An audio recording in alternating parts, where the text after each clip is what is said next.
right, all right. We got two legends in the building today. Bringing the South Pole and the West Coast together. Pull up.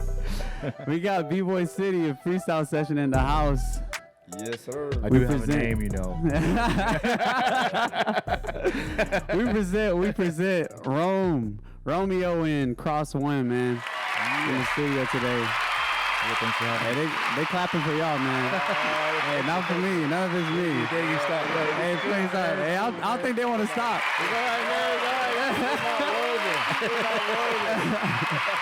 You got so many people in the studio, man. Got too many. We got a live audience. We got Jeff Roadhouse. we got the whole squad over here. Yeah. Hey, but I appreciate y'all coming on the platform today. Dang, man. So how was the event today? I know the community day. Yeah, community day. So this precedes the, or actually it follows behind what we're doing at the Breaking Olympics Nationals. But today we had the community day. What was the event like? It was good. Browsy he won the championship. Bowsy took it. Yeah, Bowsy. It was very community oriented, you know. Like a lot of the people that came in from out of town, they already bounced. So Yeah. there was a lot of heads from Austin and a little bit from Houston. And, You know, I think some people wanted to go eat barbecue, so they just eat barbecue. No, just kidding. It was cool though. I mean, yeah, there was a bunch of people that wanted to get a ticket to Taipei. Okay, man. God dang. So we're gonna end the show right here, guys. Thank you guys so much. Thanks for having us. Thank you so much. Hold on, let me adjust something real quick, just so that this isn't in your way. Yo, so we can end the show. UMB was in the house. You know what I mean? Because we had all over us one of the judges. You know. Yeah. And Rockstar showed up. Oh, Rockstar. I ain't seen him like over 20, you know. How long has he been in the game? He's been in the game since he's one of the first UNB members from back in the days, like with Panda and all those guys. Yeah. You know, but I haven't seen him in a minute. But I think he moved to Seattle or something like that. But Okay.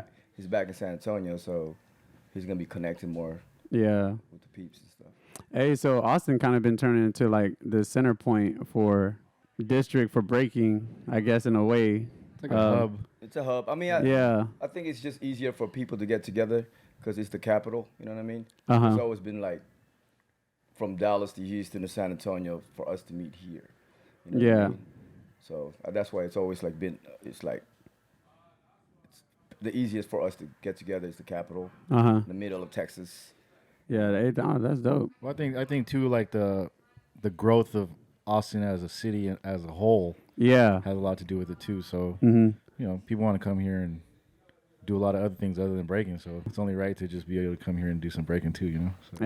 Hey, we might have Cros One move down to Austin.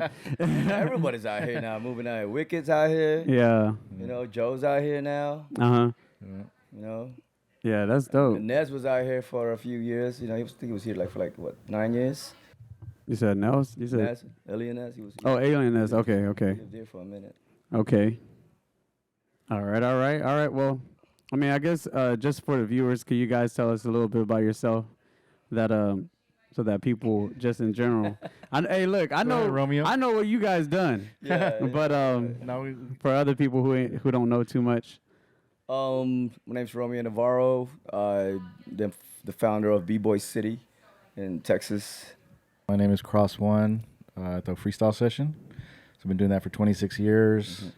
I'm also the chairman of Pro Breaking Tour in UDEF. I also did the first national championship of breaking, which was Out for Fame. God dang. And then I also own a clothing company called Armory Survival Gear. Yeah. Is that a crash? Yeah. Did I just crash? What is that? I just crashed. Why'd you give me a crash? No, y'all just dropped some pressed the wrong bombs. button. Y'all dropped some bombs, man. And we got some other buttons to press, man. Hold on, wait. That's you guys have been in the game, pretty much staples. Yeah, you started Freestyle Session. What year? 1997. Yeah. 1997, and you, Rom? 98, right after. 98. Man. But you were doing something before BBOY City, though, right? Yeah, bro. I mean, I've been doing stuff since like 94, 95, 96, just for the community and stuff, just underground hip-hop events. Yeah. You know what I mean? But it wasn't until, there was a lot of beef in Texas at that time, and I wanted to, we were all... stop the violence, man. Stop it. Stop the violence, and we were like, we're better. Nah, we're better. And then, Yeah. So I wanted to bring an outside team, which was Style Elements, that were like, y'all decide who's good or not, You know what I mean? Hey, that's what's up. And at that time, they were the champs, like Battle of the Year champs. So I got a hold of Remind, and it's like, yo, we're down to come. And that kind of like started building the West Coast and Texas relationship. Yeah. So what was the relationship on the West Coast side? Like, how did you guys view, I guess, the South side, like Texas? And I didn't even know about Texas until we rolled up. Some of my a couple of my writer homies, like graffiti kids, they traveled to Dallas for like a writer, I won't say convention, but it was like a meeting of writers. Yeah. So I went with them. This was in '98, and I was actively breaking back then. So like I went there, and it was like a jam, like a hip hop jam in Dallas. I was breaking, and I met a bunch of the United B-Boys. So it was in Dallas. So that's kind of like what kind of like got you into like knowing a lot of the people down here in Texas. Your first visit to Dallas? No. Like, I went to Dallas, and then I met the United B-Boys. Yeah. And I just told them about Freestyle Session. They kind of had heard a little bit about it, but I told them, I said, you guys should come check it out, And this was like '98, so it wasn't until about a year and some change later. I mean, it might have been '99 even. I don't know. Yeah. When was it? When I could actually pinpoint the date because that night. It was a long time ago. Actually, I could pinpoint the date 30 years ago. if I get on like the internet because the night that I met them, the Dallas hockey team won the championship. Yeah. Oh, okay. So yeah. So anyways, it was part of a wild little party, but I was breaking with them. They had skills, so I was like, "Yo, you guys are pretty good," Yeah. I mean, I was pretty good back then too. So like, we were just busting together. Like, "Yo, who are you? Where are you from?" And I was like, "Oh, I'm Cros One. Do Freestyle Session." Back then it was like, if you said you do your jam and I do my jam, you're like, "Oh, you throw jams? Okay, cool." Like, it was more about the skills, So we was busting, we was vibing all night, and then I had told them about Freestyle Session, told them that they should come, and just that's the last I heard of them. And then it wasn't until actually Freestyle Session 5 when the whole Texas damn near like every major crew from Texas came to Cali, and like they ransacked like the top 8, top 4. They made it to the finals, and then Rock Force Rhythm Bugs won that one, but they beat Havoc Coro, but Havoc Coro beat Style Elements in the first round. So that's what like the shot heard around the world, and everybody was like, "Oh, who are these guys?" And then they tracked back, and then they started seeing his events. Yeah. So there was a history there, Yeah. So like, was that when we hung out in Seattle? Or was that after? I already mentioned. That might have been like before. That might have been like after. Yeah. After.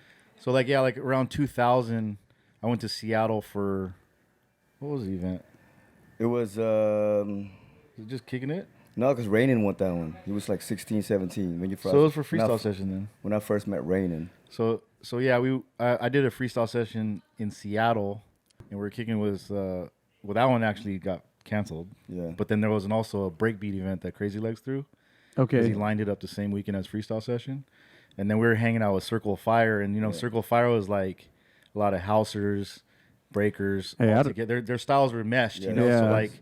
So like, and then his crew was Swing Team. Yeah. So they were kind of the same, on the same vibe. So we were just partying all night, dancing at clubs, Yeah, we stayed up till like 12 in the afternoon just dancing. Yeah, So a lot of the references that you guys would probably bring up from the 90s, like, I won't know too much about. Y'all were organizing in the 90s. Yeah. I was born in the 90s. And I'm like, so. We're not going to speak on that. I like Circle of Fire. I'm like, what's that? Nah, but like, back in the days, so, the two predominant styles in breaking were more foundation and strictly power moves back then. There was like really no in between. Well, I heard they did like a lot of like push-ups and like it was a lot of sweeps. Well, in comparison to today's time, like what you seen in the 90s and like how hip hop kind of progressed. Well, in the 90s, like I said, like it was very you're either one or the other. Yeah. You rarely see people to do everything, you know? So in Texas, we didn't have too much foundation because we weren't really connected to the East Coast as much. So people were kind of creating their own stuff, but we were known for power. Yeah. You know, a lot of cats from Texas was like doing a lot of power. Yeah. Like oh man, you know what I'm saying? Just amazing stuff.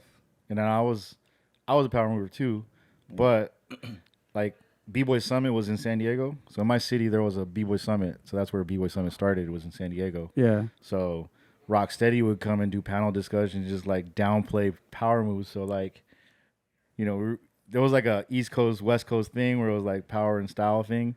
But the more that they talked about it, we were just like, man, we could do that. So we just practiced that too, you know? Yeah. So then when we were in the circle, we would show people that we could do footwork and everything too. Yeah. So that's where more people started getting a little bit of both. And then, like I said, in the 2000s when Circle of Fire came out, you know, it was a very predominantly like one or the other. Like maybe like a Style Elements had a little bit of everything. Yeah. With house even flavor thrown in the mix, you know? And then Circle of Fire was like a lot of house, you know? Like, because they were vibing. They were like club dancers, but then they started battling.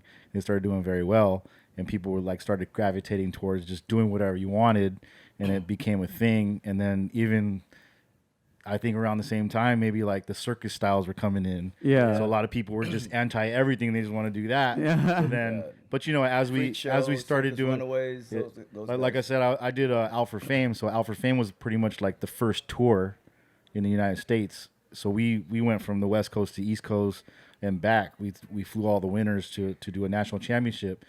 And after we released those videos, like, I mean, the level just increased so much after that. Like, I was working with other promoters, like Romeo did the one, you know, in Texas. And, you know, Lino and the Floor Lords would do the ones in Boston. And I had, like, Ground Zero doing the ones in Miami. You know, I was working with all the different people all across the nation. And, like, you know, it brought the scene together. And then, like I said, when we released the videos, because back then we would release videos. So we had, like, we would make instead of uploading to YouTube, we would make actual VHS tapes and sell them on the road. Or even back then, there was a mall store called Mr. Rags, and we would sell them like thousands at a time. Dang. And they would sell them at the store, and that was the YouTube back then. You had to buy a video, you know, and then that money would go back into the events where we were giving out cash prizes. Yeah, and we were essentially like sponsoring our own events, you know. That's crazy. No sponsors, no money at all. We had to raise it, you know. Like really, just I had a mailing list, you know, and just like handwritten, mailing everybody, you know, and then sending videos, VHS. But the letters that were coming back though, when they were getting the videos, man, you know, like how they felt about the event and stuff, man. It's different. Yeah, this is how old it is. You know? Back then, some people would mail a check to your house, and you mail them back a video. Yeah. And then they would post on the internet like, "Yo, this is a dope video. I just got it from, you know, Romeo or Cros or whatever, you know." So it was like even the early days of like and you had to go to like reach out to people just for them to come to your event. It wasn't like, you know, social media, you know, like we can't post a video and then people would just see it. I had to go to Dallas and go to an event. Yeah. You know. Well, that was like the beginning of social media too, because actually in '99 I started our message board on Freestyle Session. So and then before then was BBOY.com. Yeah. And before then there was like Dancer's Delight. There was Cardboard Only, where people would post about their scenes. And you couldn't really say anything back and forth. Yeah. It was just you. Like, the first time I ever heard of Polsky had made a Bay Area, like an essay about the Bay Area. And I had to, like, I read it, and then I had to kind of match it up with the video that I had saw. And I was like, oh, that's the Bay. You know, because everything that he was talking about kind of matched up with the video. Yeah. And then there was discussion boards where people would go to, like, I remember that. BBOY.com and, like, you know, figures like Cujo, Fresh, you know, all the people from all around, like, would post about their scenes and, you know, where to practice and where the events were going to be. And then once they did that, I was like, oh, that's cool, man. I'm going to start one of my own. So I started Freestyle Session because I started my events. And I wanted a place where people could mingle after the event, talk about the event. Yeah. You know, and that's how I would learn, like, what they wanted or what they didn't like. And then even out here in Texas, they had breakcheck.com, man. Yeah. Came from Rohan from a UT. You know what I'm saying? He started off like around 96, but then he changed it to breakcheck.com around 98. So what So what Break Check was Break Check had differentiated from Freestyle Session or BBOY.com was like they were the first ones to like really push video content online. Okay, so this goes back to the time where you were telling me about some of the video content you guys were telling me about festival or something. Like you were trying to get submissions and stuff like that. Was that around that time? Oh no, that was like more film festival. Yeah, that's more like my film. Man, I like the film festivals, right? Yeah. And then I had a TV show for like 2 years on local channel. You know what I mean? I ran. Man. You know, I snuck B-boying in there. They were like, they got mad at you. I already know they did. No, I was like, yo, can I submit a dancing tape? They're like, nah, we can't.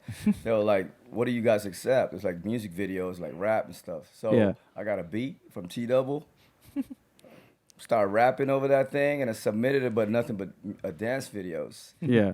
And then we got so many hits, and like I got the whole Austin to call in. Yo, call in right now. Request that video, B. Request it. And he got like 1,000. Romeo calls. was a straight promoter. Yeah. Well, like really, like I think that era was more just everybody wanted to just. Everybody was like a b-boy promoter, you know, because you wanted to share. We call it content now, but everybody just wanted to show off what we can do. Yeah. Know? So it was like, yo, look at this air flare. There's a brand new move that just came out a couple years ago, and look at it. Like, look at what people could fly now. You know? All right, so Cros, what would you say was a signature that you had back in the day that you're like known for? Like me? Yeah, some of your power moves. Well, I used to do this move called a hopping head spin. So I just head spin and pop in the air and like kind of because really what I was trying to do was trying to do an air track.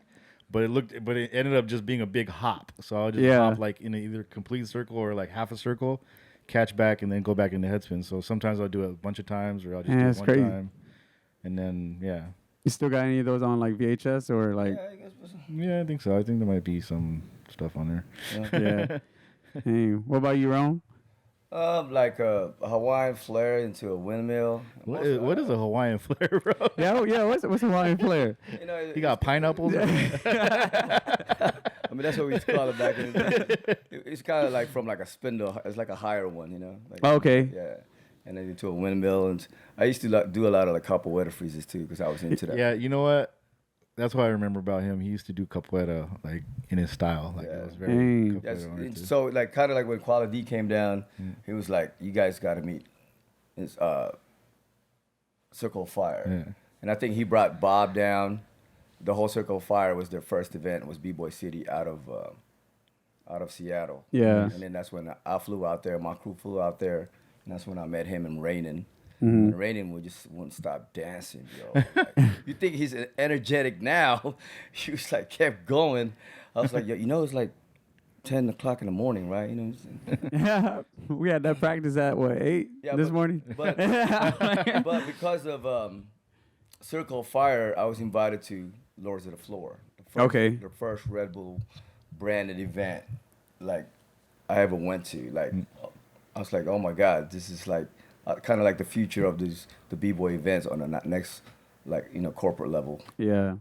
So dang, man, I know we'll talk for hours. I'm gonna try and go through all the topics with us. Yeah, man. Yeah. But I guess like speaking from a corporate perspective, like kind of transitioning into like breaking Olympics, like how do y'all think some of the OGs that y'all been in circles with, how did they react to that? Like, what were their reception to like breaking, going a little bit more mainstream, versus how it used to be for you guys? Because I know I've heard both perspectives. Like I've heard both sides. So I mean, we just had nationals here in Austin, the Breaking for Gold National, pretty tight event. So just like, what's your perspective on that? Like with some of the OGs and so. For my opinion, I think it's just another platform. You know what I'm saying? It's just a huge advertisement for our culture. You know what I'm saying? Like, it's going to be more events throughout the nations, throughout the world. You know what I'm saying? Like, every time there's an event, the culture is making money. You know what I mean? But we also have events like Freestyle Session and BBOY City for the culture to still have that raw essence. You know what I mean? I'm still down to do Red Bull events. I'm still down to do monster events. I'm still down to do the Breaking for Gold events. That's just more opportunities for our kids to take it to that next platform, to the highest level. I think Olympics is just the biggest commercial for it. You know what I mean? Like reaching out to the people that don't even know or nothing about our culture. You know what I'm saying? The teachers that were, looked at me when I was in high school like, you're never gonna be nothing. I said, remember that time you said I was gonna, my sport, my dance, the stuff that I love to do, it was not gonna be anything, but it's in the Olympics. Man, we have so many parents eating their words now. That's what I'm saying. You know what I mean? Yeah. But at the same time, I'm like, I'm still true to, if it goes away, nobody likes it anymore. Yeah. If I'm the only one left, me and a homie in the garage, I'm still gonna get down. Yeah. That's all on you, man. You know what I'm saying? That's all on the people. Like, some people, are you in it for the love, or are you just in it for the fame or the money? You know what I'm saying? But there's people out here that we did it when there was nothing. So that's the kind of love we're looking for. Yeah. All right. What about you, Cros? Well, the general consensus was very mixed, Yeah. Just to answer your question, not my angle, but I mean, it was like that with everything, like even skating was the same way. Like some people wanted to keep it true, others was just like, oh no, this is a cool little angle. For me, I just feel like if you look at the culture as a whole, as a highway, it's like, okay, they're gonna add another lane. Yeah. That's all it is. Like, it doesn't. See, the thing about the b-boy mentality is everybody thinks that they're right. So they think that their way is the only way. Yeah. So for me, going back to what I think is it's just another lane. Nobody's entirely right. It's cool because breaking is whatever you want it to be. Yeah. Breaking could be for theater. It could be for fun. It could be for a profession now. You could do it as a teacher. You could do it for calisthenics, to just stay in shape, have something to do on your off time, Yeah. It could be whatever you want it to be. It could be every one of those things, or it could just be one thing. So there's no only one way to break, or enjoy the scene. Like, some people break, they don't even go to any events. Yeah. They just break at home, and they don't share it with nobody. Yeah. They just like to do it. Yeah. And that's perfectly fine. Yeah. So, but yeah, like, there's people that are just very anti or whatever, but that's their prerogative. And they have all the right to do whatever they want to do. Like my partner Roger Davis, shout out to Roger Davis. I mean, he's a firefighter, but he used breaking as cardio. Yeah. You know what I'm saying? He ain't like, as me, it's my therapy. As a first responder, we see a lot of bad stuff, but my therapy is breaking. So has Roger tried out Fit Break? You got into that program? We got to enroll him. Oh yeah, man. Gotta give him the card. Yeah. Gotta give him that card. Hey, we got the man right here. He right here. We gonna do a session right after this. Yeah, Raj, you hear that? Yeah, yo. You know what I mean? So it's mental health for me. Yeah. You know what I mean? And I think the society and the nation needs these events right now. Yeah. You know what I mean? Like, it was a beautiful thing to see last night and all these events. People don't realize that we've worked so hard for the years, 20-something years straight. Every year we had an event. Yeah. You know what I'm saying? Can you see that? Not just one. Every year for the past 2 decades, we've been throwing these events for the communities. Even if we didn't have any money, we were going to find it. Yeah. So when it's help, we figure it out. Yeah, we're going to figure it out somehow because the community needed it, right? Yeah. It saved my life. You know what I mean? It's kept me off the streets. Yeah. Kept me off drugs. You know what I'm saying? Whenever I'm getting weak, going down to depression, I just break.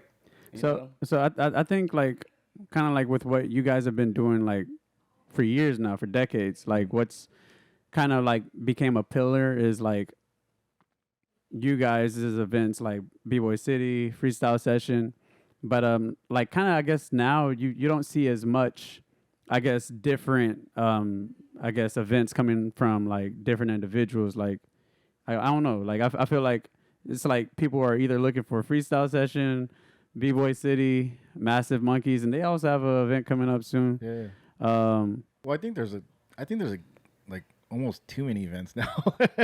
Like, what? I mean, I guess there can never be too many events, but Yeah. like there's so many now. Like there's new ones sprouting up all the time. Right. But over time, there's the ones that stand out, the ones that keep happening. Like you said, you know what? Like, perfect scenario. Like when we started UDEF and Pro Breaking Tour, we were subsidizing a lot of events that were already happening. Right. But then since people said, "Oh, these guys are giving away money," all of a sudden all these people are like coming out the woodworks with this new event, this new writing proposals like, "Yo, let's do this event." And it's like, we don't do that. We we subsidize people's events that are already happening, that have been happening, because without the community, without these events uplifting the community, then we wouldn't even be at this point where we have this, like. Yeah, so I don't mean like in a sense where like, like, oh, we only have freestyle session.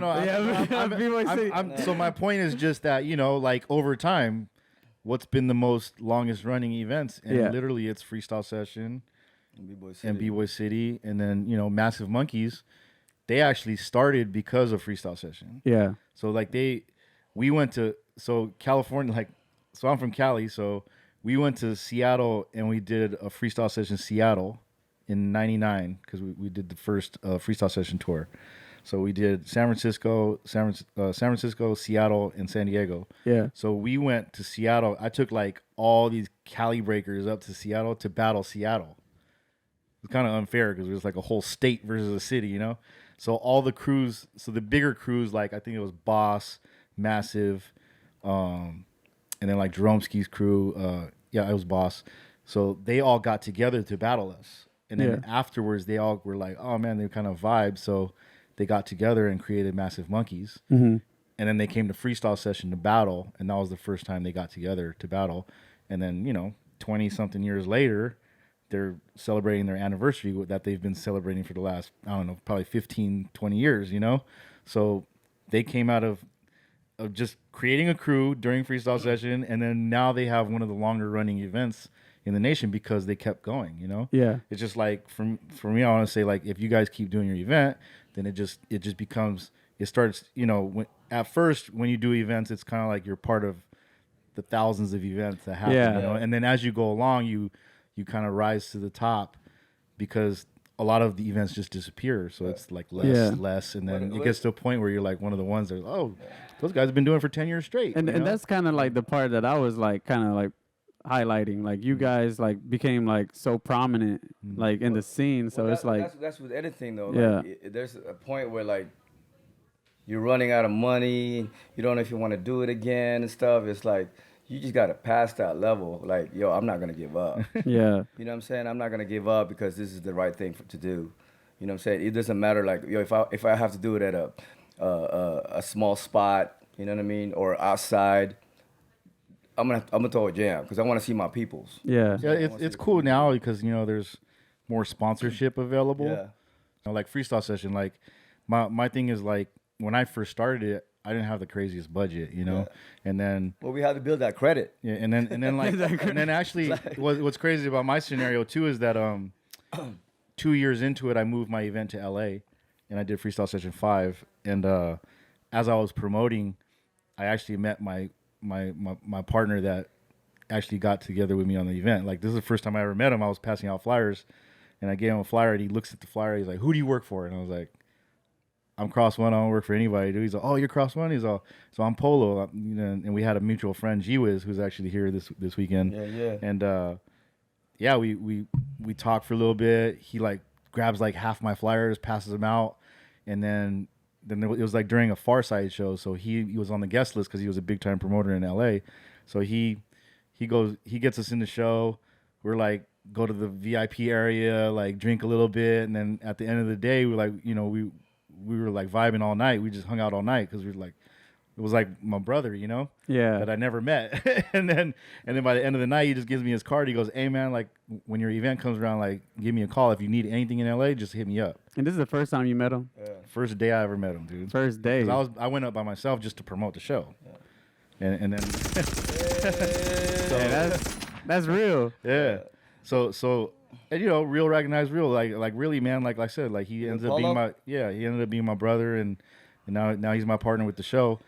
He's actually Black Eyed Peas manager. So back then it was like they were just starting, and then like over the years, like they blew up. They like blew up, and then like as we progressed, it just got to the point where he's like, you know what, man, like I'm down with this event, and like I wanted to keep going. Listen, like he looks at it like it's an endangered species, like breaking events altogether. Like, that's back crazy. Then, so he was like, "Yo, I got you, like I'll fund it, and I'll do it with you.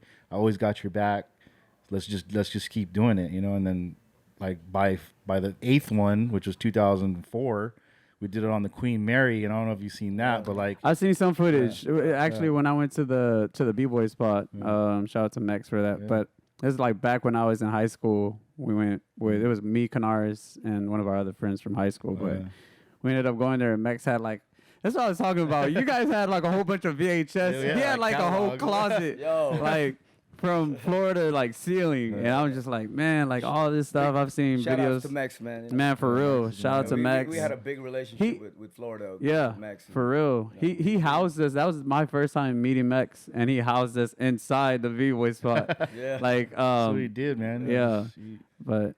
Yeah, he showed us a whole bunch of videos, footage from like even like old school Texas. His first event was like BBOY City coming out to Metropolis, right? Yeah, it's like BBOY City 4. Like I mean, my story as far as promotion, like I said, we had to build that credit. At like around 97, 98, I mean the clubs, man, we were looked upon like thugs, Yeah. Ain't no way these venues gonna let me throw an event. Yeah. You know what I mean? I can't even get in there.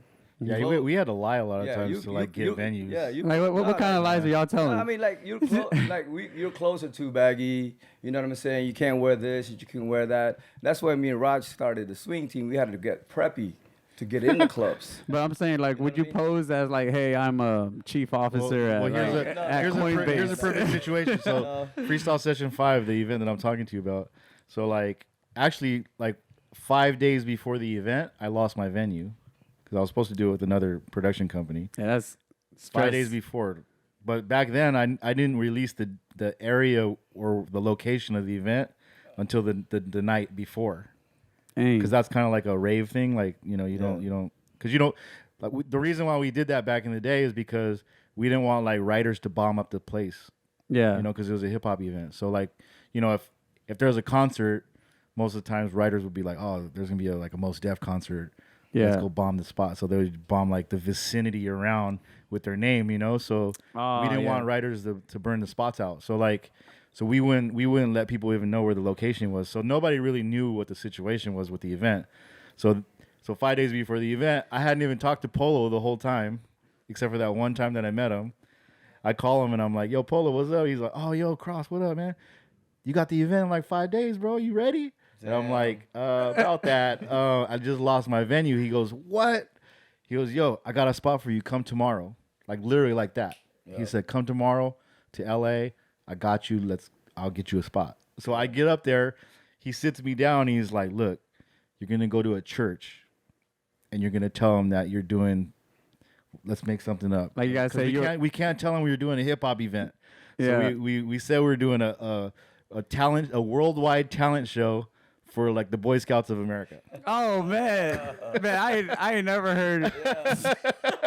And that's probably the biggest like flex right there. That's I never heard anyone say that. What's funny is that he had like a white assistant, and she went with me. She was like, "Yes, I'm the leader of the Weeblos. This is my partner right here." And I thought you were about to say something like, "Yeah, I'm a pastor," and I'm like for real. But what was crazy was. So the lady was like, she believed everything. She was cool with it at the church. And then she's like, I'm actually going to be out of town, so I'm just going to give you the keys to the church. And I have my janitor. He'll help you clean up. And we're like, whoa, this is crazy. You know what I'm saying? So she literally gave us the keys to the spot. We went in the morning, opened it up, installed all the speakers and everything. And then we had the event. The cops even showed up. It was mad packed, because we had 2 rooms. And like, it was a success. It was crazy at the time. Like the biggest event I had before then was only in San Diego, and maybe 1,000 people showed up. But that was like well over 1,500 people, almost 2,000 people. Yeah, like. So were you guys able to ever come back to that same venue? Like, did you ever find out? We didn't actually go back, but I think a year or two later, Asia did B-Boy Summit there. But then after B-Boy Summit, there just never has been an event there. But we actually might do an event there this year. That's crazy. Just on full some circle. nostalgia. On some nostalgia. Yeah. So. Dang, that's full circle. Yeah. Hey. We gotta clap that one up. It's funny because I went to it's a church in Pasadena. I went back there with Coney Rock, he was kind of filming a documentary with me, and we just went to the spot and seen if they would let us in, and they let us in. And then the janitor there was actually the same janitor that let us in 20 years ago plus, That's crazy. And he was like, yo, I remember that event. That was crazy, Yeah. And we were like, yeah. So we went inside, took pictures, and like, I was like, yo, this is a little spot, like, so. Yeah, that's lit. Cool. That's lit. So, I mean, kind of speaking on venues. So, Breaking for Gold Nationals just happened, right?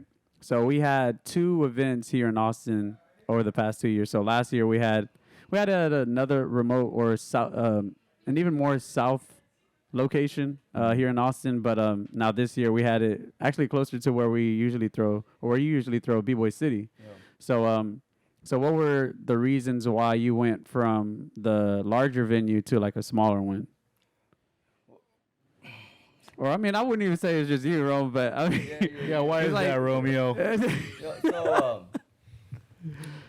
The reason we wanted to do it, I suggested Paris is because it's just a historic venue that we've used for BBOY City. The Paris that used to be down on 6th Street was named Paris, and then the North Door was the one we used this weekend, but the Paris owners bought it, right? I think because it's just an intimate place where it's very not too small but not too big. They also got the best sound system, and they got good lights.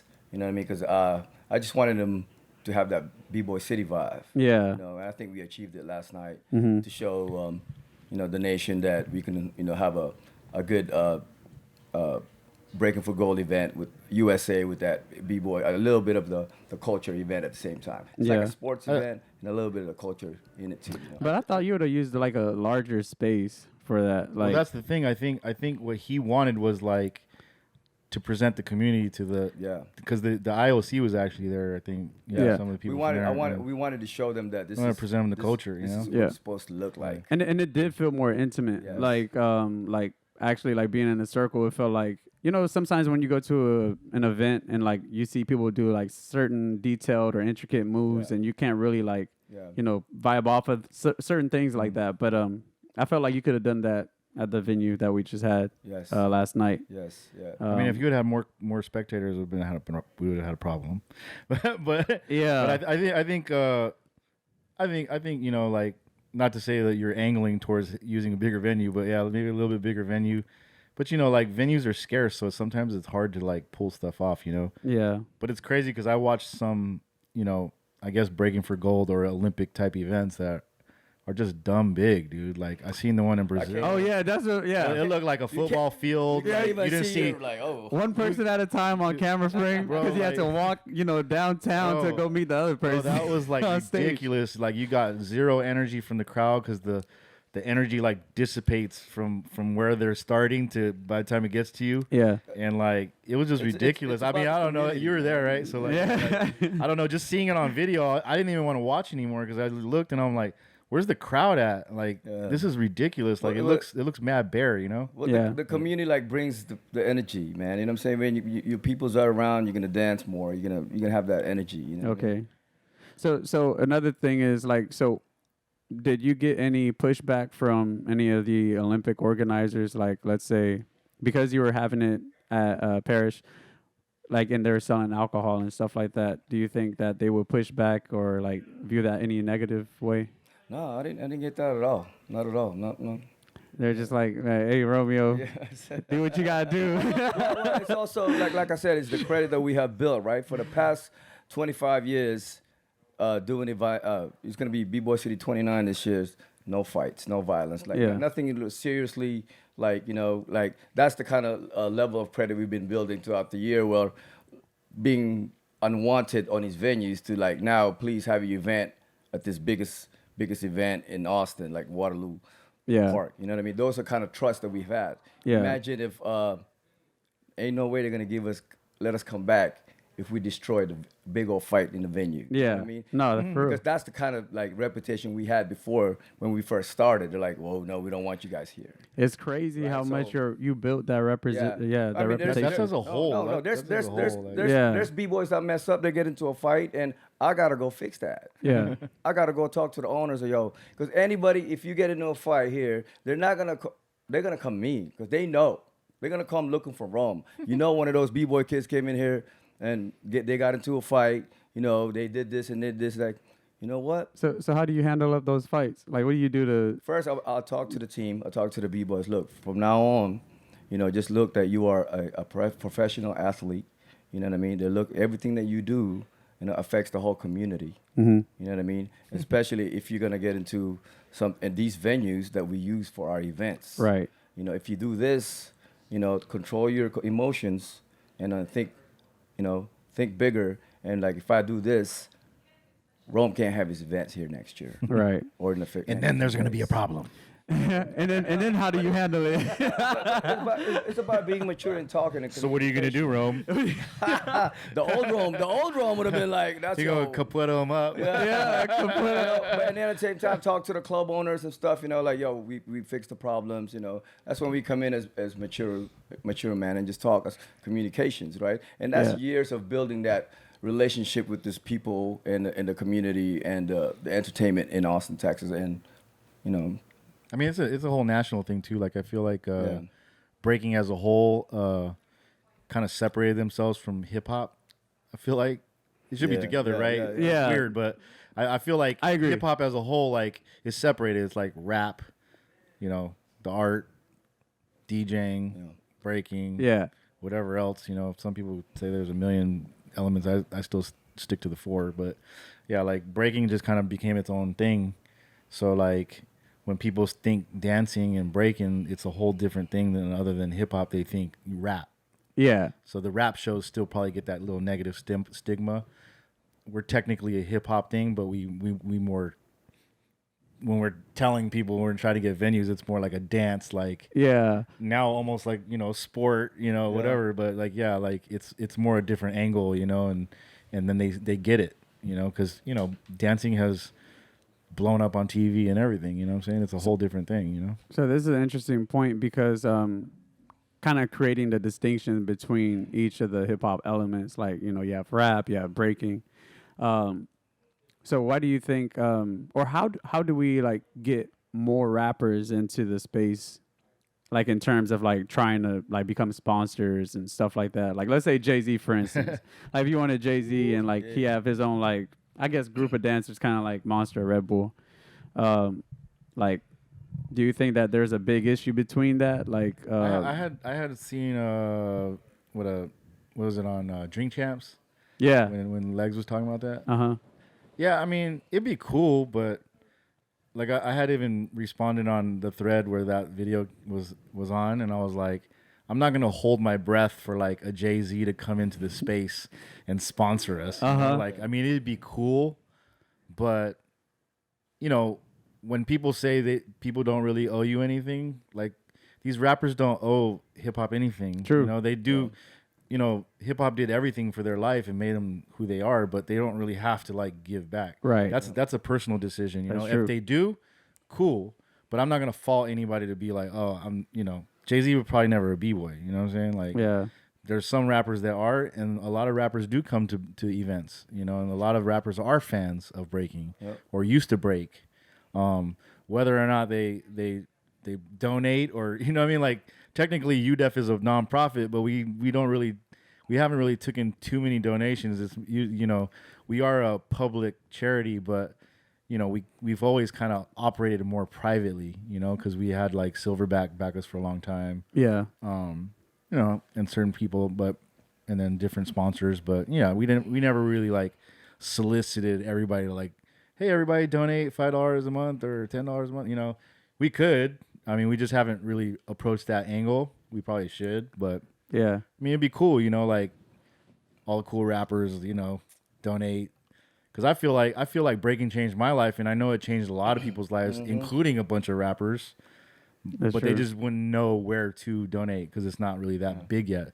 Which I think an Olympics would change that. Yeah. I think after the Olympics, that Monday, it's going to change them. Yeah, everybody's talking about the Monday after. Everybody talks about the Monday after the Olympics. It's like everybody's phones all of a sudden magically blow up. Yeah. It's going to take a minute. I mean, who knows? If it happens, it happens. If not, like we've always been a part of the people that just figure out the solutions. Yeah. And exactly. Like we're not waiting for people to come in. So let's like 10 years from now, like just dreaming, you know what I mean? I want to picture maybe like having like on that soccer level where you have a team living in Austin represent as a league, like going to different battling other teams. I feel like there's going to be a lot of leagues. There's going to be, what I mean? Like, I think so. Yeah, I feel like there's going to be after school programs. Yeah, I wouldn't mind being like a coach or like, you know, not even like or a manager for a team. You know, having the budget to like, all right, let's pick 10 guys to create an Austin team. Yeah, no, I think it should go. I think they should have different avenues. I mean, I've never like thought that. I think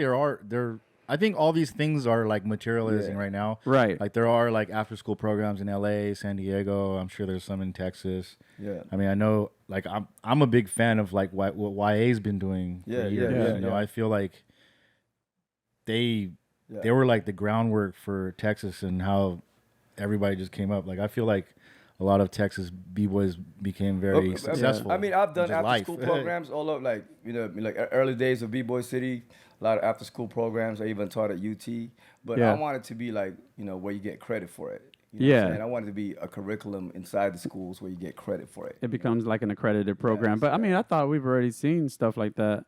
There's actually already like breaking clubs in a lot of colleges all across the nation. Yeah. You know, it's just nothing's like official, like, yo, I got, you know.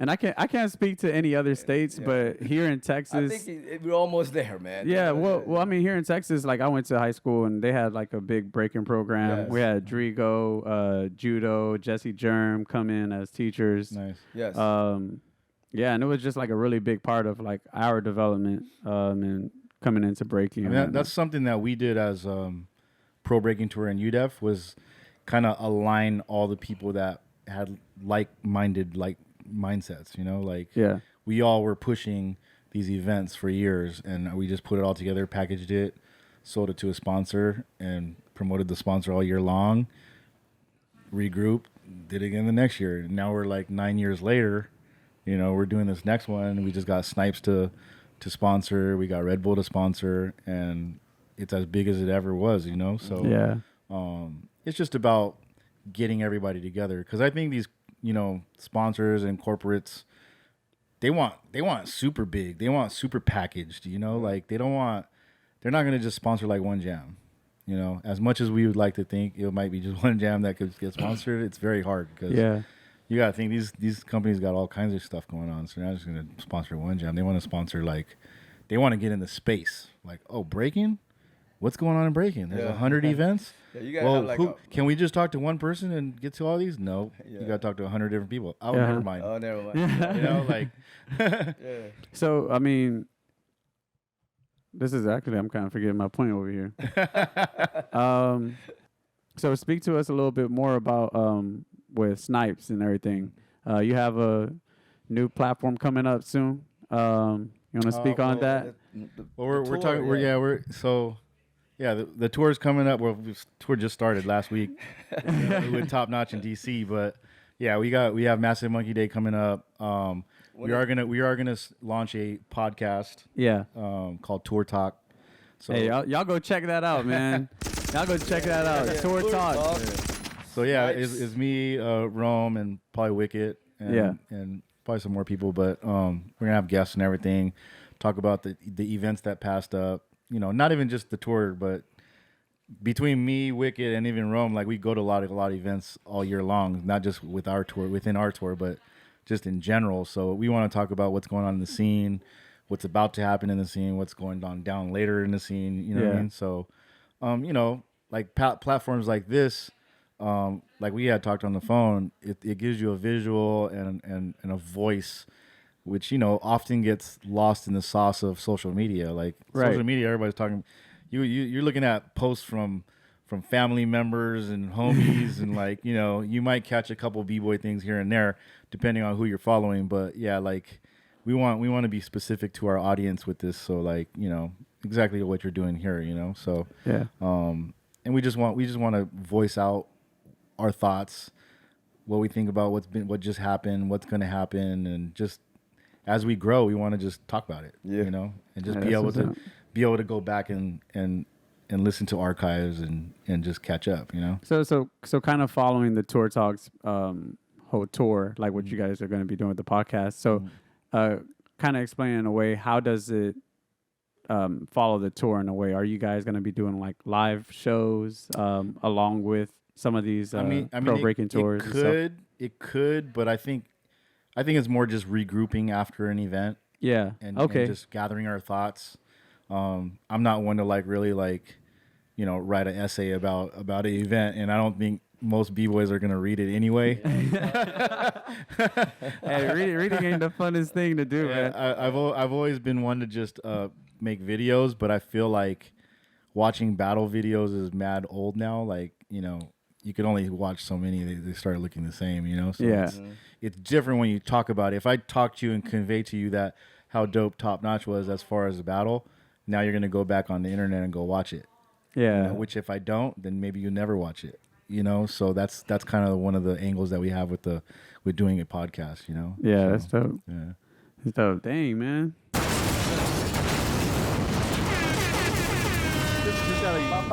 Just gotta utilize all the things that are available now. It's not 1990 and that's true. 90 anymore. Yeah, media has changed. Like I feel like kind of from where we went to like a mainstream media to like everybody getting their news on internet. Now it's breaking has to kind of like follow the same trend and like what we're doing and how we're like circulating information. It's cool too. There's a bunch of different platforms spouting out now, right? Like Smurf doing his thing. Exactly. Yeah. Wicked Shout does out. a couple here and there. Yeah, people doing lives all the time. You know. Yeah.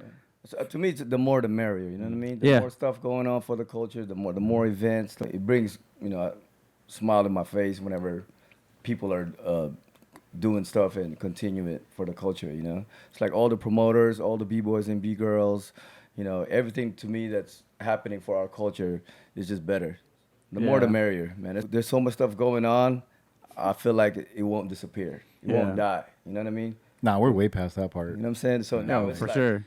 There was years where I felt like if I stopped, it just stopped. Yeah, you know what I mean? Hey, but I feel like a couple years back, it just was like once we got to the Olympics level, like I was like, I could probably just retire and it'll be all right. Yeah.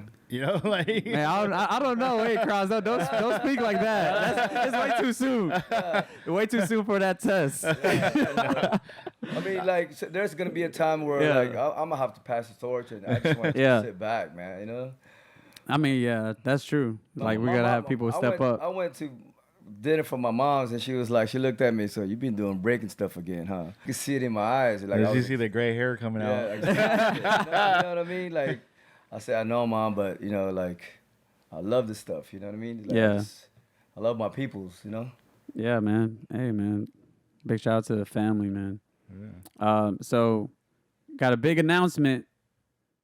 Massive Monkey Day. It's coming up. Yeah, last weekend of the month, Seattle, Washington. It's gonna be live. It's gonna be the second tour event. They got footwork battle. I think they got 3-on-3. Shout outs to Massive Monkeys. Yeah. Shout out Massive. Man. If you've ever been, like, it's one of the ones that you got to go to. I first met them at Freestyle Session. I go, who are all these dudes? Man, yeah. They're rolling deep, yo. Hey, this is my first time going to Massive, 3 years ago with the crew. Like 3 of us, man. Yeah. But definitely made an impact over there, man. I love Massive. Massive Day is a fun day, man. Yeah, so it's a vibe over there. So yeah, for sure. All right, let's see what other questions we got on the list for you guys. We got a interrogation going on.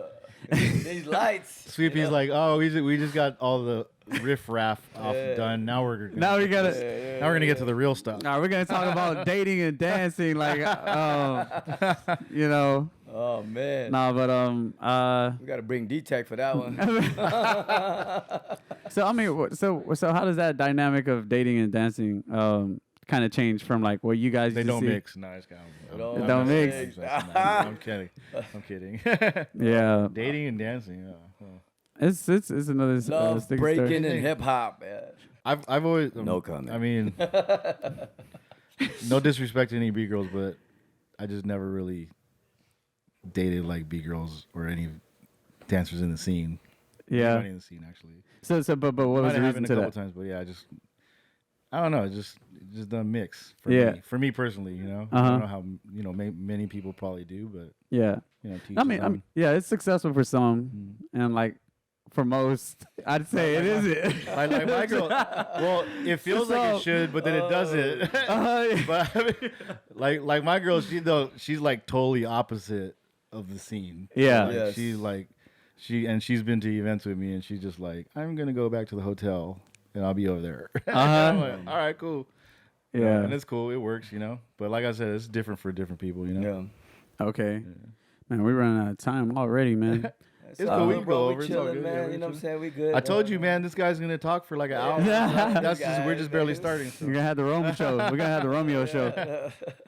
So I mean, like, you guys have both of your individual events here in the States, but how do you make it work outside? Like, how do you go international with Freestyle Session and just now with Taipei, like for BBOY City? But you guys already been doing international stuff. But how do you guys make that happen? Well, I think our scenarios are different. Yeah. We're building relationships, so he's also build relationships. You know what I mean? Like, I think I connected you with Bojan, right? Yep. Yeah, because actually, BBOY City's long-standing event here, and then one of the guys that did Freestyle Session in Taiwan, who's actually now the one that runs the WDSF breaking core group. He was doing an event called Taipei BBOY City. Mm-hmm.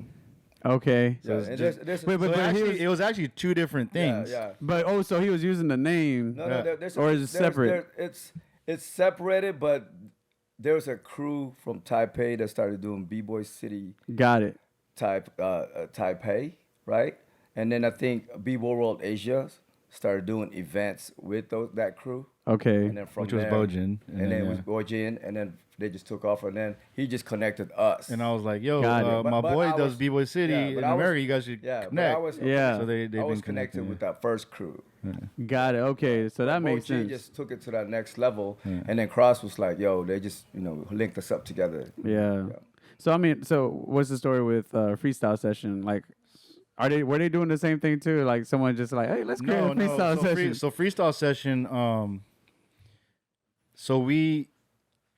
So I had told you about Out for Fame. So Out for Fame was an event that we did with promoters all around the United States. Mm-hmm. So we just took that business model. So basically, the first out-of-country freestyle session was actually in Japan. So I moved to Japan in '96 for like 6 months before I started Freestyle Session. Okay. That was like my first venture into like entrepreneurship. I just literally sold all my belongings, went to Japan for, and lived off the money that I made off all of my belongings. That's insane, man. But I was flipping like sneakers, so like I was flipping sneakers before like people were even doing that kind of stuff. But I was kind of what do they call it? Now they have a name for it. It's called retail arbitrage. So basically, like you would buy things on the low in America, but then in Japan, the dollar was the yen was strong. So like I would go over there and sell shoes for like double. So basically, I sold all my belongings. I sold my car. I made like 5 Gs. I took the 5 Gs, put it into like Jordans and like Jordan like jumpers and stuff. Took it to Japan and then sold it for double. So I literally like took $5,000 worth of product and over a course of a month sold about $10,000 worth of product. And then I would just go buy more and just keep doing that, Man, you are the business. And then I was just flipping shit. So like I just call it flipping, but like so when I was out there, the guy that had invited me to stay out there was this guy Machan, who he was working for another clothing company / store called YFY, and he wanted he actually gave me his class. He had a class because he was a b-boy too. So for once a week I would teach like b-boys out there and b-girls how to break. And I was more like a coach. Like I wasn't like 5, 6, 7, 8. Like I was more like, let's practice. I'll go by and see your form or whatever, and kind of help you with your dance. So that's how I taught. Yeah. And I would make like $100, $200 a week doing that. And then but what's funny was that was just our fun money. So I would just take the money. We'd go to like a bar, buy a bottle of whiskey, and we'd talk, and we just like talked about our dreams and what we wanted to do with our life, because we were just like at a like a fork in the road for both of us, Like I just stopped going to college and I went to Japan on a whim. he was working for this person and he wanted to do more. He wanted his own event or his own store. Yeah. So, you know, through these drunken night session, you know, venting and talks, like I came up, like I didn't even come up with freestyle session. I just was like, okay, well, if you start something, I'll start something. So right. Eventually I left Japan 6 months later. A couple months after I got home, he started Top Nation. I don't know if you ever heard of Top Nation, but Top Nation's a clothing company and in a store. So he opened up his store, and this was like early 97, maybe late 96. And then a couple months later, I came up with the idea for Freestyle Session. And as soon as I did my first Freestyle Session, I made a video and merch, and I sold it to him in bundles. So we just had this trade-off, you know, and he was selling it like that, like in Japan. Like Japan was just eating it up. So that's how it got big in Japan. And then eventually in 2002, 2003, I think it was 2002, I kept asking him, like, yo, I want to do a freestyle session in Japan. Let's do it, you know. And finally he was just like, all right, let's do it. So I just kind of let him do it. I didn't ask for nothing. We did that 2 years in a row. And then it wasn't until 2004 where I had distribution in Europe.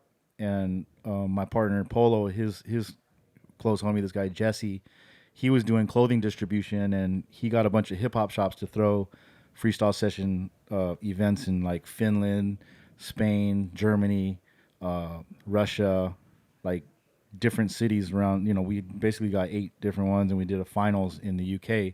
But basically he kind of licensed Freestyle Session to these cities where they could just do it, raise sponsorship. So I wasn't technically doing the Freestyle Session. I was more licensing the brand so that they could do their thing. If they are successful, then we do it again the next year, you know? Oh, man, that's I think it's about, like, relationships, right? Like, I know when BBOY City, Mexico, you know, Gravidad Zero, they've been coming to BBOY City for years. Yeah. Like Bocho and them.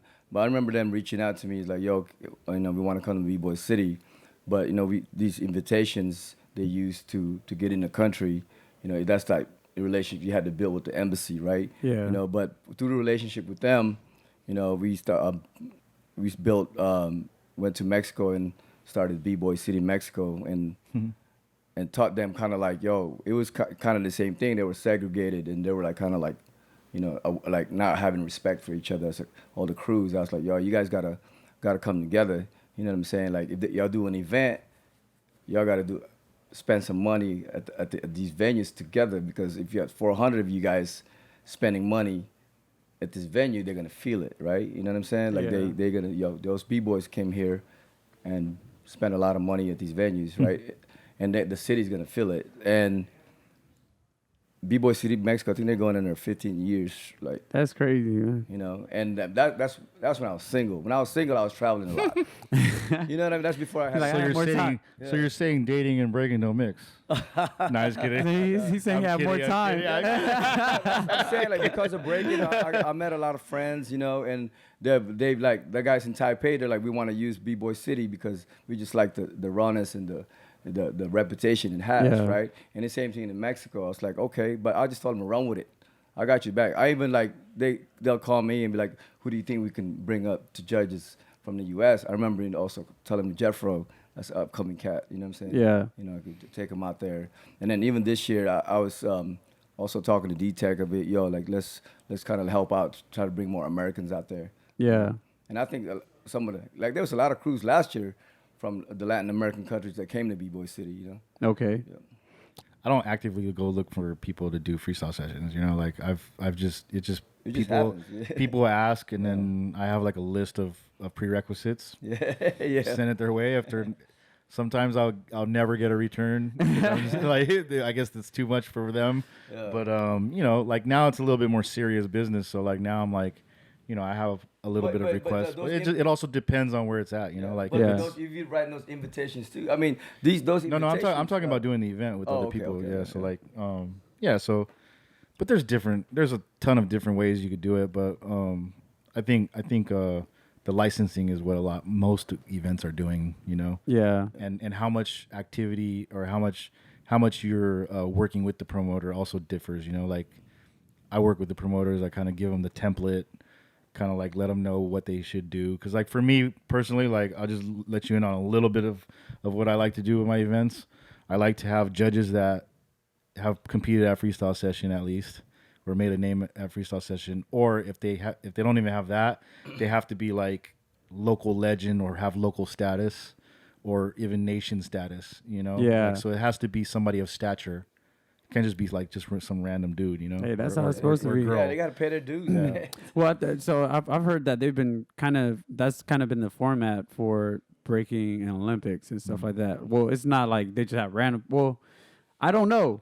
This part I don't know. Sometimes they have. Yeah. but I think it's changing, you know, like I feel like, you know, I just call it sport breaking. Yeah. I don't call it Olympic breaking, but I just call it sport breaking. Yeah, I agree. I feel like they're still finding their footing, you know. It's all fairly new. It's all new to us, man. You know what I'm saying? It's a new movement, you know, we're all trying to work it out, you know what I'm saying? We're all learning and trying to put our minds together, you know what I mean? Just as long we're there. Yeah. So I call like the first phase, like it's like baby steps. I feel like we're still in the first phase, so I just call it like growing pains. Yeah. So do you think it's possible to train someone who has no breaking experience to become a judge? I don't think so.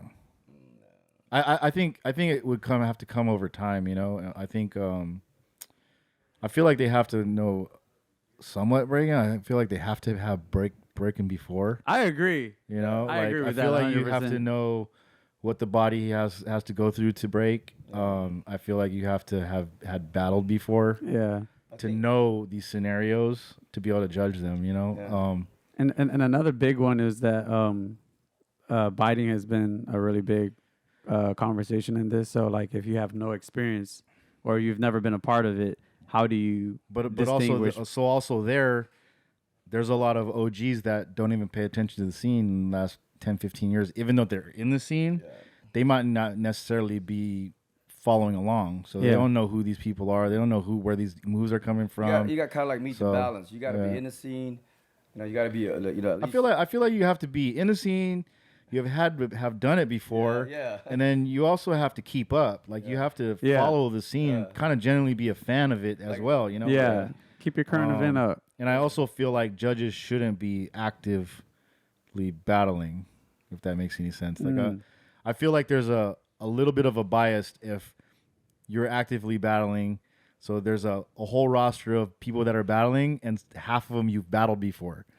So you might have beat some of them, but some of them you might have just got waxed every time, and you kind of have a chip on your shoulder, and you may not catch it, but you probably have a little bit of a bias against this person. You know, I'm gonna tell you right now, you might not know it though, you know, but you're like, no. Well, I'm tell you right now, you probably shutting down a whole bunch of people's dreams right now. They're probably looking at this like, hey, I might have to stop breaking so I can start judging. But these are things like you're an active competitor. So so now put yourself in the seat of watching a battle, and then say one of the battlers or somebody that you just don't like. Yeah, you're just like I don't know. You seem like a really cool person. So I feel like you're nice, but I feel like when you're watching the battle, you might just be like, "Oh, that was garbage. That was garbage." You know, the guy might have been nice, but you might be like, "Oh, that was whack. That was whack. Oh yeah, see that dude."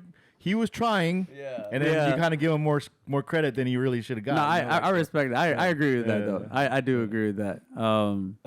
It's like but these are really complicated. But these are things like people don't even realize because they're not actively judging or even in that realm. Like judging is a whole different mindset. So you kind of have to neutralize everything. You can, you know, and it's not to say it can't happen. I'm just saying like, for me, that's what should take place. Because I feel like also like judging is kind of a rite of passage. So I feel like there should be some kind of hierarchy. Like, you know, you start off, you start being competitive, you get good, you start teaching, you one day retire or just kind of slow down. And then once you slow down, then since you're not really actively trying to get that money, like prize wise or like actively competing, like but you're kind of then you kind of step into the realm of teaching and judging and getting in that mix. Yeah. What I don't really like is when you know, people start, they get good real quick, and then all of a sudden they're judging. They got that bias. They don't even know really what they're looking at. Like they're just like talented. Yeah. And you know, you'll see them like you've seen these like all newer the time. judges and like you don't know what they you're don't even looking at. really like they're super awesome as a breaker, but then they're like I don't even know what they're looking at sometimes. You know, like so like it like the level you're breaking is not the level you're judging. They're totally separate. It's trendy. Yeah, like it's they different things. They become popular like off of like some of the trendy topics in breaking. Like I'd say certain moves become trendy or like certain styles. I've seen people go viral and then all of a sudden they're judging like dude like and then you have a conversation with them and they can't really break down like all the intricacies of breaking. Yeah. You know? So well, they got all that influence behind them, but do you think with that type of influence, especially how the world's been moving today, it's so fast, right? It's moving fast, right? I mean, people that you can't. I don't think you can judge if you're not keeping up. Like me, if I've been gone on the scene for like 4 years and come back, I don't know what the hell's going on, man. You know what I mean? I don't know. Romeo, I'm gonna tell you this respectfully: you're never getting out of the scene. Neither of you. Like you guys are always permanent. It's just like 80 years. 80 years old. Be like, God damn it, Cros. what are you talking about, Romeo? Shit. Nah, man, but yeah, like I mean, it's because like everything is moving so fast with like social media. There's people out there that's been there since the get-go and they're still active till today, and they're still in the mix and they're still keeping up with the people. Yeah, you know what I mean. They're still like. You know. Well, you know, also like the reasons why a lot of the big names were judging us also back in the day too, or even now, is because promoters just don't have like big budgets, so they want to like knock out a special guest. Yeah. And a judge all in one shot. Yeah. You get a 2-for-1 special. I see. Like now, if I get some random person that nobody really knows, but they're a really good judge, and most people won't really know them, but I know that they know their shit. Yeah. Like we ain't coming to see him. If you have 5 of those, are people really gonna go to your event? You know, so you have to find a balance. Yeah. But also, I feel like we are getting to that stage where the budgets are getting a little bit bigger, and you could still fly out special guests just to be in the spot, and then you could fly out these people that could judge. So you could have a balance of the two, you know. So I mean, but these are things that like people don't really get sometimes because like a fan wouldn't really know what tribulations a promoter has to go through. Like to have to spend to like get special guests and judges at your jam, it may cost double, but I feel like that's the direction it may go to. Yeah. But you also get a pushback from like the real heads like that are like, yo, why is that person judging? He ain't never won anything. But like I said, this tracks back to just because you're a dope B-boy or B-girl, that doesn't make you a dope judge. That's true. You know, so there's a lot of checks and balances, and like, you gotta appease a lot of people, man. Like, so for Freestyle Session, like finding judges is like the hardest thing for me because going back to what I was talking about, like my prerequisites, somebody that's competed at Freestyle Session done well. Now that just like, now I have a whole worldwide plethora of people. Like I'm just pulling out of this bag of people that have been to Freestyle Session. So that's true. That's a smaller bag, and then somebody that's done well, that's even a smaller bag. So like, but that's why I give like passes like local legends or people that have been in the scene, have some stature. Like that's very interesting. Man, so kind of as a last topic, breaking going into the future, where do you guys kind of see it going, especially like with crypto? Like, will you be taking crypto payments in the future before attending? I mean, I'm sure we have before. There's credit cards that you can use your crypto and it just turns into dollars. That's true. But I mean, I would love for a crypto currency to sponsor an event. And we can give out like, how dope would that be to be like, 20 ether to the winners. Yeah. What was that? 20,000 something, 20-some thousand now. But anyway, it's like $2,000. I'm like 40,000. I don't know, but like, that would be cool. But I think for the future, I think there's going to be more sponsored dancers and athletes. I feel like you're already starting to see it. Like Victor yesterday just announced that he's sponsored by Jack in the Box. He also has a deal with like Haagen-Dazs for Ben & Jerry's or Haagen-Dazs or something like. Yeah, that's big for ice cream. He does like a couple posts on some social media stuff. Yeah, and then of course he's a Rebel BC1 All-Star. And then also in Japan, you got Shige Kicks. He's sponsored by Mercedes-Benz. He got a car from them. Yep. He's got a backpack sponsor. He's got like skincare sponsor, it's drink sponsor. They're going crazy over there in Japan. Issei sponsored by Coca-Cola. He used to be a B1 All-Star. Now he's with Coca-Cola. Is it Coca-Cola? Then you got the Monster Break, B-Boys. I think there's just going to be more of that. I think eventually there's going to be like Nike B-Boys, Nike B-Girls. I mean, there's Nike B-Girls in Europe. There's a couple now. I feel like there's going to be more opportunities for breakers to model, gear for bigger companies. Hey man, hold up. What you got there? What you got? Yo, he already done that. He already been there, done that. I saw Cros pick this up. Hey, I'm over here trying to surprise him and like get him to take a look at that. Yeah, I already seen this. That catalog. Yeah, Yeah, we did. The homie Matt does. Matt Wilson was wearing that. Yeah. I was like, no, I went up to him like, wait a minute, man, I ain't seen that one. This is the rat. Yeah. It's like, okay. Yeah. But no, I think there's going to be more community-based clothing companies. Mm-hmm. I think, because I also have one, like with Armory. I mean, we've ventured off into cut and sew like way in the past, when we were able to move more, I kind of like stopped. But, I feel like a lot of community-based brands are more T-shirts and hats and stuff like that, like more easier to stuff. But, next level stuff. But now you have, stuff like that where it's cut and sew. Yeah. It's made specifically for breakers. Exactly. Like I think there's gonna be more of that. Yeah. A lot more. I've even heard like Nike's trying to do spin hats and more functional gear and That's they maybe crazy. make a shoe possibly.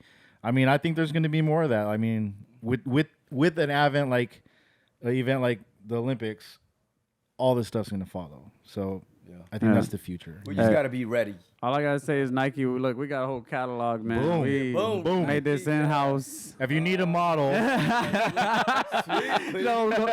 Crew did this. But yeah, man. I mean, I think there's like so many opportunities coming up in the future in terms More of like what you guys been saying, like with all the modeling. Yeah, like all the modeling, sponsors. Also, man, even with more eyeballs on breaking too, like that's more opportunity for breakers to bump their social media to become influencers as well. Exactly. I mean, I've always said, for the youngsters, people going to school, like who are the coolest people at school? Usually, it's the people that can have like special talents, like breaking, sports, things like that. So like, for me, B-boys have always been like the freshest. Like we dress a certain way. Hey, that's true.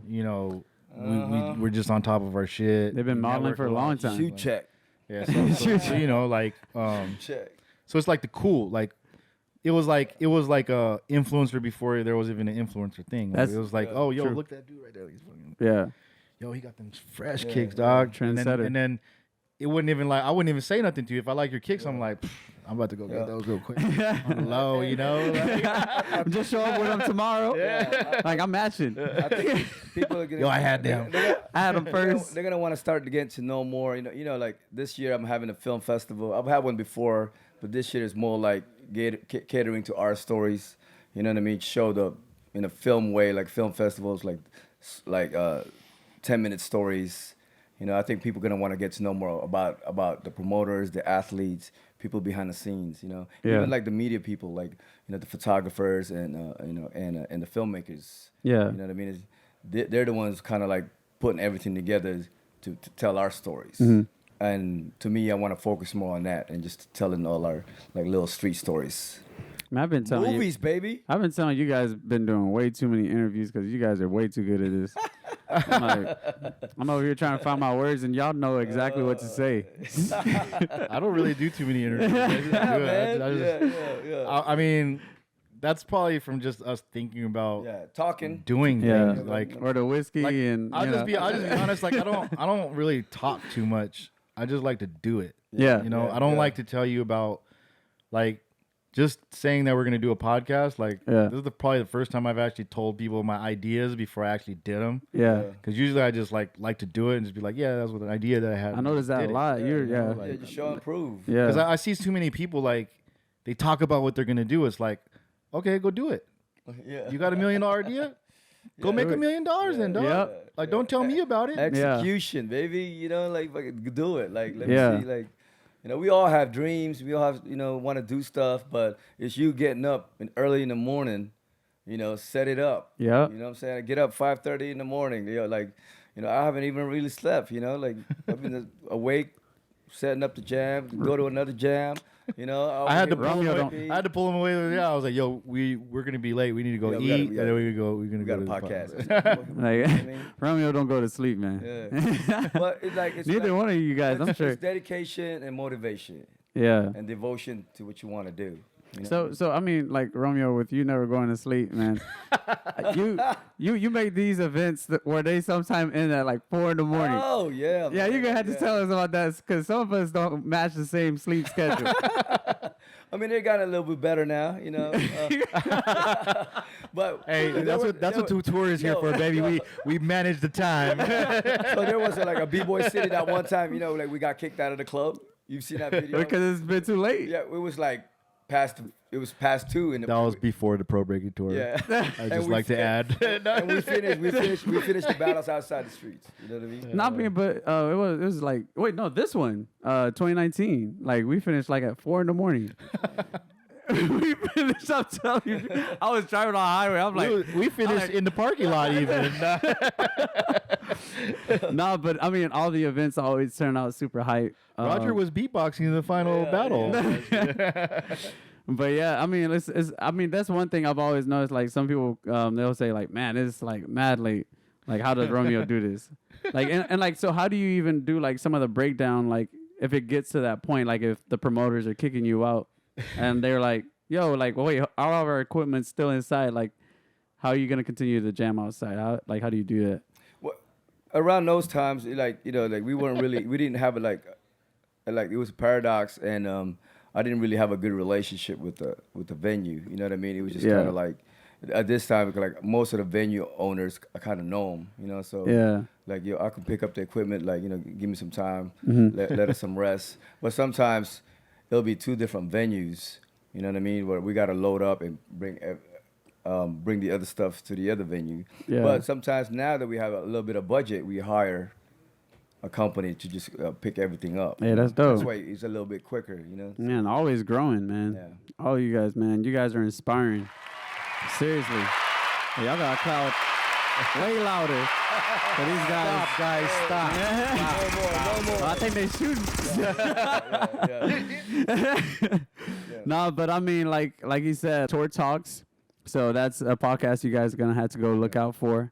And yeah, in the next city and coming soon. Also be sure to check out Massive Monkey Day, which is coming monkeys last week of May. So yeah, that's something to be able to check out for. Yeah, so shout out to Red Bull and Snipes for like believing us. I heard there was a Snipes around here. For real.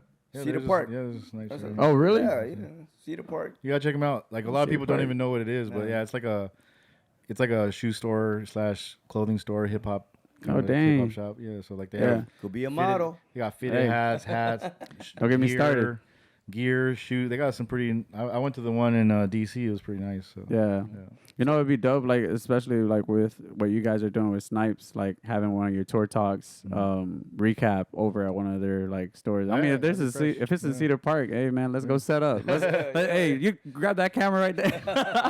Are you buying for a position?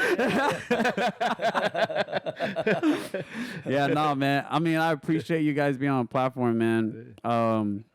Yeah, I mean, we could talk for days, but we have another show that we're gonna be shooting too. So tonight? Yeah, tonight. Oh, man. Yeah, the Rat Guys. So, all right. Shout out to you guys for starting a platform. You know, like, hey, appreciate it. It's a lot of work. Hopefully, you guys keep it going. And dedication. Hey, we come back like in a year and be like, yo, remember that we got the 100th episode. Like, you know? So. Yeah, so no, I mean, how many episodes is this right now? So currently we have I think it's 6 episodes if you're counting the live stream. Okay. So the live stream that we did last week at the Ether, I was kind of counting that as an episode.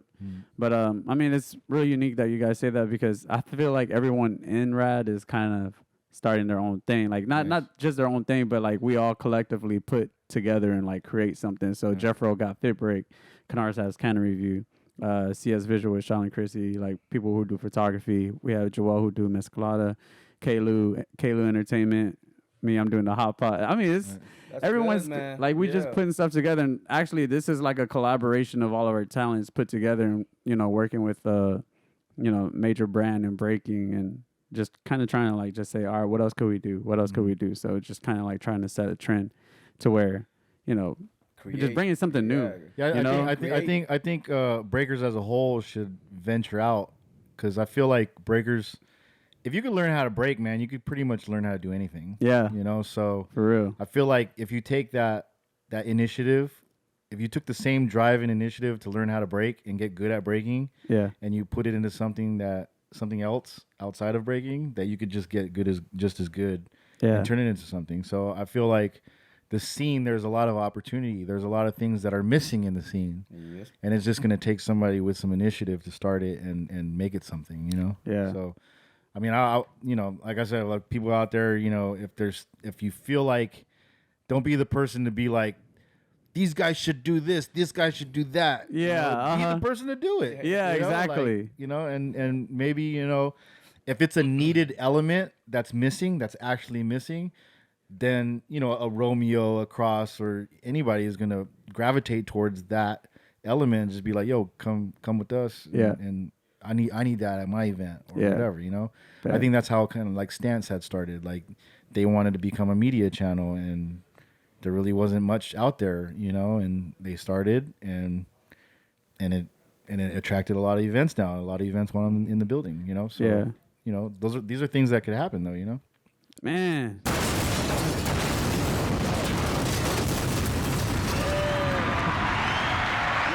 Stop. Popping it up. Hey, they're clapping louder. I can't stop it. No, stop. Come on. So any last word from you guys to tell the audience? Man, we're here to support you guys. We're here with you. You know what I'm saying? Hey, appreciate it, man. You guys supported me a lot, you know what I'm saying? So, him being here in Austin, like to me, it's still like amazing to me. You know what I mean? Meeting Cros. I mean, I've known him for years, but every time he comes down, I'm like, yo, Cros is coming down. Yeah. You know what I'm saying? Like, it's just a blessing to be around you guys, around the culture. You know what I'm saying? Always appreciate it. Be humble, man. You know what I'm saying? Just be humble. This is blessings for us. Bet. I just want to say congratulations to all you guys, man. I remember when you guys were just kind of, I wouldn't even say you guys are first breaking out, but but when I first started seeing you guys, it was funny with me because like, I was like, yo, who's the fresh black B-boys? Because, like, there's not that many black B-boys back then, So like, peace. I mean, all together, but I was like, yo, those guys are funky. And I met you guys when you guys were like, I don't know, maybe in high school. Yeah, probably. I think we went to go eat with Rob. And I had told you guys about VHS tapes, and you guys were like, "What? Like, what? What's that?" Yeah. What's that? Like, hey, man, we ain't that young, Romeo. but you're like, yeah, we gotta go, we gotta check that out, But just from that to like now, you guys are homeowners and business owners, like, it's dope, man. Like, I come from an era where a lot of B-boys were just like, they weren't graduating from college. They weren't starting businesses, Like we were kind of like just finding ourselves, And you guys found yourselves. You guys are adults now, And like I said, congratulations. I appreciate it. And yeah, man, shout out. Thanks for having us.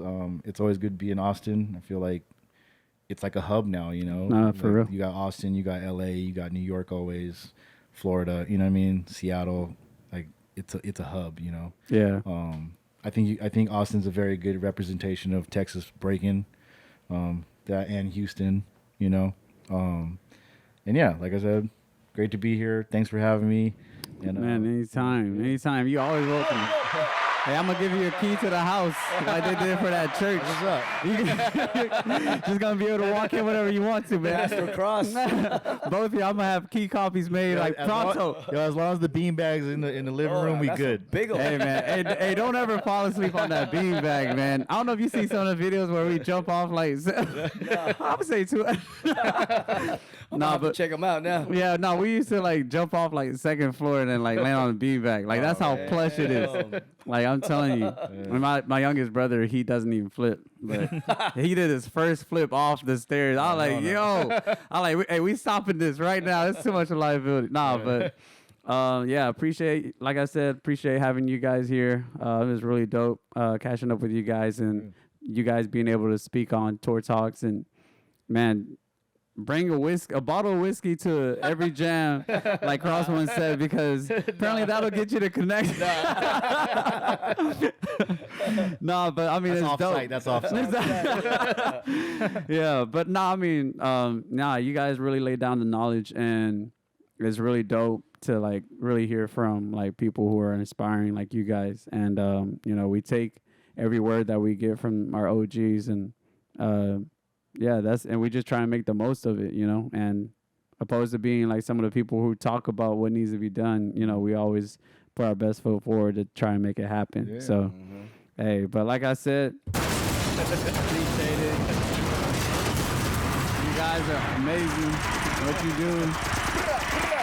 You're clapping louder.